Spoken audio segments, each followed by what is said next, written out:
My ex-boyfriend, Jerry, invited me to his wedding to show off his rich fiancé, but the table turned in a way I never expected. If only he knew, he would not have humiliated me. Jerry and I met when we worked part-time for a beverage company. I was in university then and saving money to move out of my parents' house. Jerry was paying off his student loans. His parents were in debt because of gambling and couldn't support him. At first, we bonded by talking about our families, but soon we found out that we really liked spending time together. So we started a relationship. After I graduated a few years later, I had saved enough money to live on my own. Jerry was still struggling with his loans and couldn't move out of his parents' house. I told him he could move in with me. But because of his debt, he couldn't pay his full share of the rent. I decided to pay 70% of the rent so he would only have to pay 30%, and he agreed. Apart from rent, we split the bills evenly. We had different jobs. His job required him to be on site for long hours. I worked a corporate job with a relaxed schedule. My boss didn't mind if I worked from home as long as I met my targets. Because of his job, Jerry couldn't help around the house much. I had to do the cooking, cleaning, laundry, and dishes. I didn't mind since I knew his job was hard, but I did ask him to take out the trash. He was always the last to eat, so it made sense. Sadly, he always forgot, and I ended up doing it myself every morning. One weekend, I left for work and returned to find the house a mess.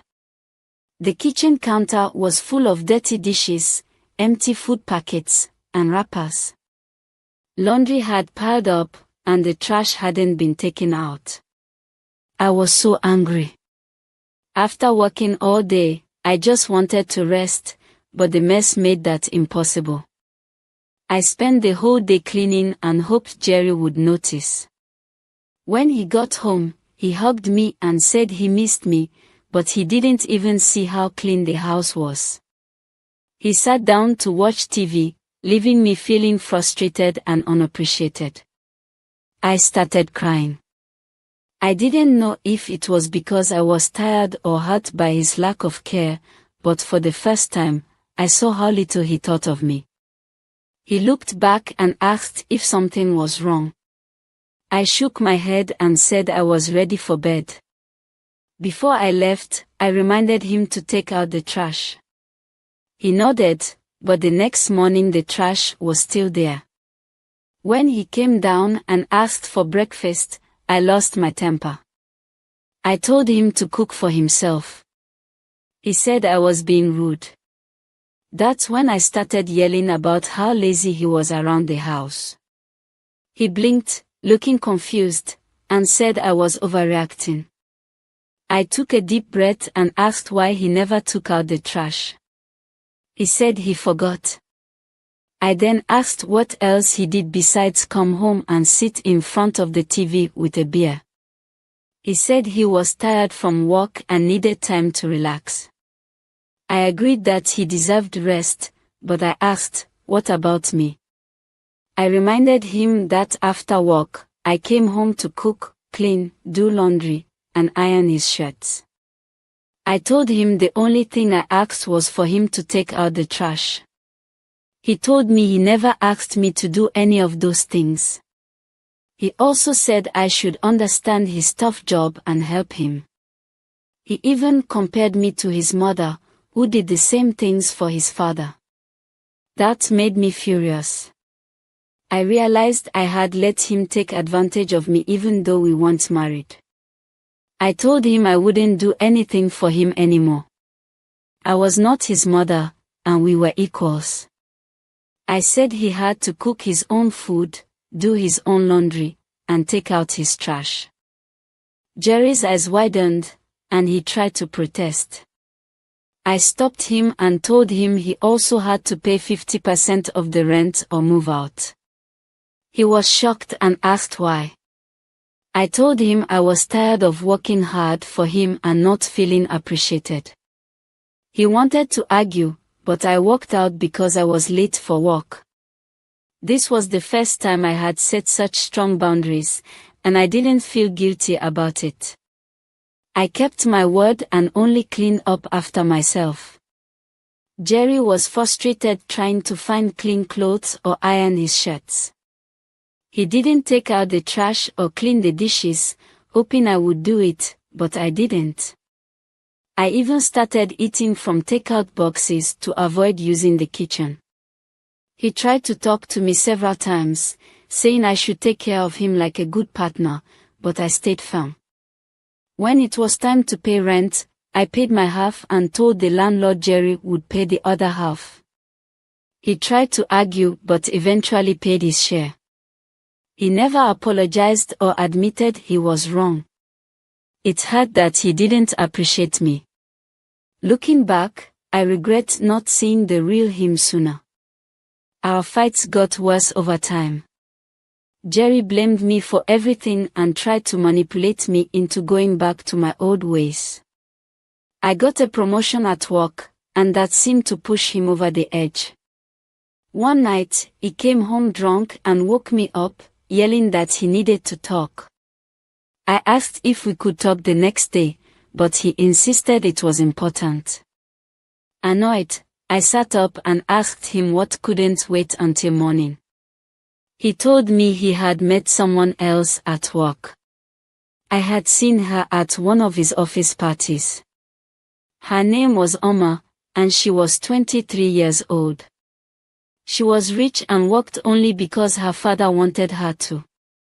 Jerry said he was falling in love with her because she was a real woman, unlike me. I listened with no emotion. I already knew our relationship was over. I told Jerry I was happy for him and suggested we break up.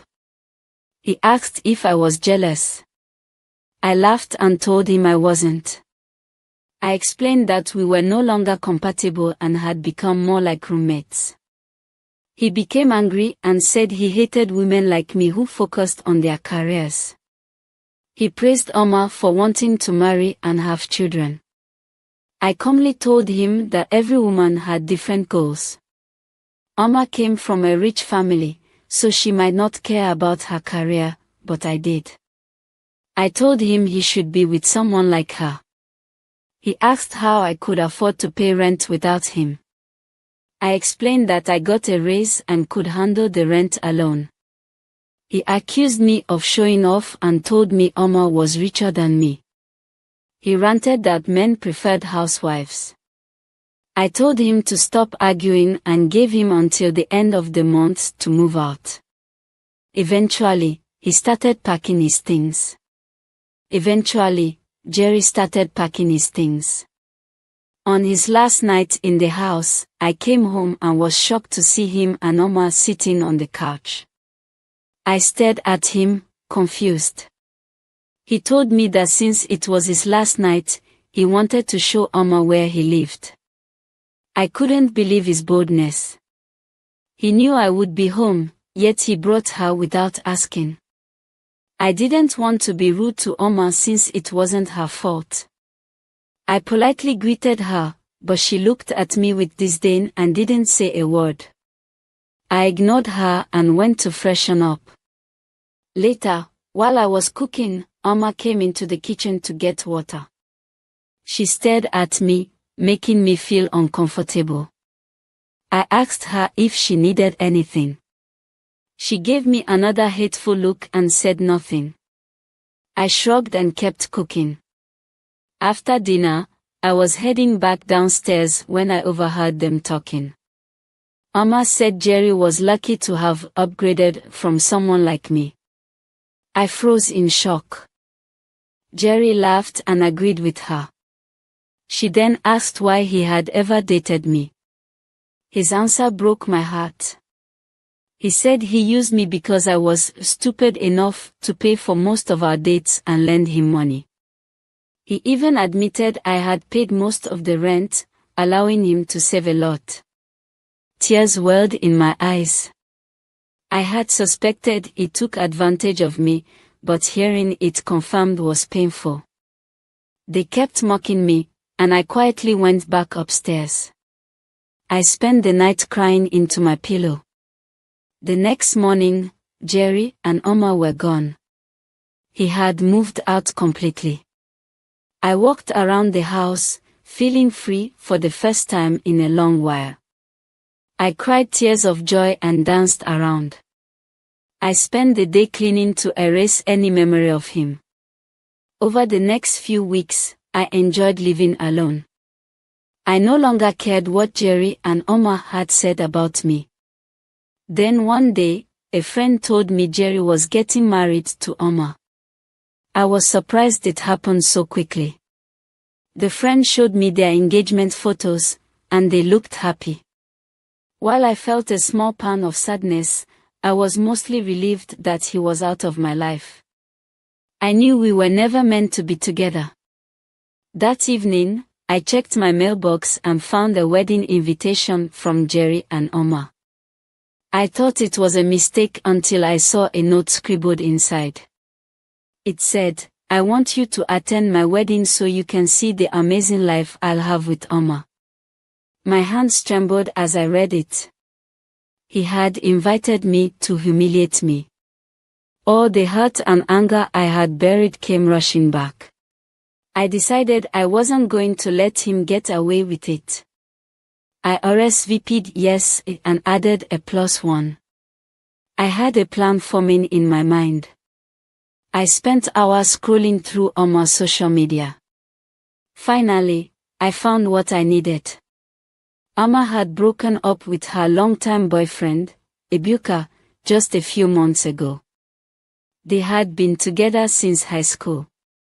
I sent Ebuka a friend request. When he accepted, I messaged him explaining who I was and why I wanted to talk. To my surprise, he replied. Over the next few days, we talked about our experiences. Ebuka told me Oma had cheated on him with Jerry. He wasn't shocked when she left him for someone older. I shared how Jerry had used me and how they had mocked me. Ebuka was shocked at Jerry's behavior.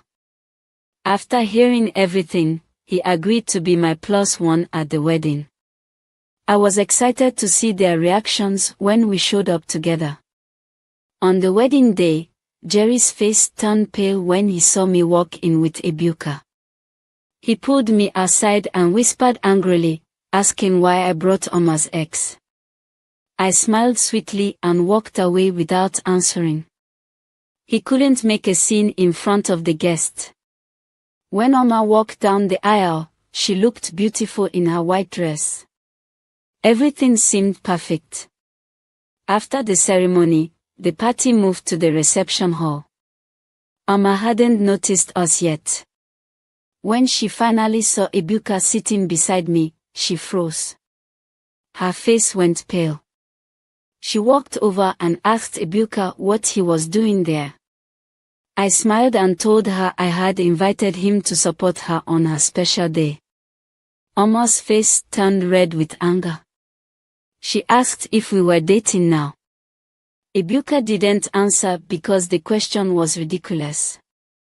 He calmly asked if they could talk privately. She nodded and threw me a dirty look before they walked off. I noticed Jerry watching the whole thing nervously. The reception continued, but Oma and Ebuka didn't return. Guests whispered, wondering where the bride had gone. After a while, one of the bridesmaids ran in holding a note. She announced that Oma had run away with her ex. The room fell silent. The bridesmaid read the note aloud. Oma wrote that seeing Ebuka reminded her of her true feelings and that she had made a mistake marrying Jerry. Gasps filled the room. Jerry stood frozen in shock, his face red with humiliation. I was also surprised. I had planned to annoy him but never thought Oma would actually run away. Jerry looked like he wanted to scream. Omar's parents apologized to the guests and asked them to leave. As I walked out, I couldn't help but feel a little satisfied. Jerry had invited me to embarrass me, but the tables had turned. Since the wedding, I have gotten mixed reactions after sharing my story online. Some people said I did the right thing, while others felt I went too far. I want to be clear, I didn't plan to ruin Jerry's wedding. I had no idea Omar and Ibuka would run away together. I only wanted to make Jerry regret inviting me to show off. I texted Ibuka after the wedding, asking what had happened. He didn't reply immediately but sent a long message the next day. Ibuka explained that during their talk at the wedding, Omar admitted she still loved him. Seeing him again brought back all her feelings. They decided to leave the wedding together. He said they took the honeymoon trip that Omar had planned with Jerry. Omar's parents were angry at first but later calmed down after she explained everything. Ibuka thanked me for inviting him, saying it gave him closure and a second chance with Omar. Meanwhile, Jerry had been calling and texting me non-stop. He sent several nasty messages blaming me for the wedding disaster. I ignored him. I knew I had nothing to do with Omar's decision. However, Jerry didn't stop. One weekend, he showed up at my doorstep, yelling for me to open the door. At first, I told him to leave, but he refused. I finally opened the door a little and told him he wasn't allowed inside. Jerry started yelling, saying I had ruined his life. He told me he had already quit his job, thinking he wouldn't need to work after marrying Omar. He asked why I had brought Ibuka to the wedding. I was tired of his blame game, so I told him the truth. I had overheard everything he and Omar said about me before he moved out. His eyes widened in shock. I reminded him how he had used me for years and disrespected me. I also told him that I had stayed quiet even when he cheated on me with Omar. I said the only reason I brought Ibuka was that Jerry had invited me to humiliate me.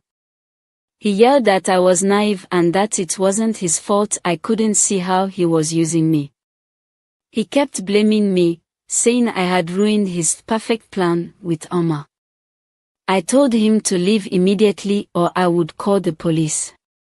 He sneered, saying I wouldn't dare, but when I pulled out my phone, he backed off and walked away.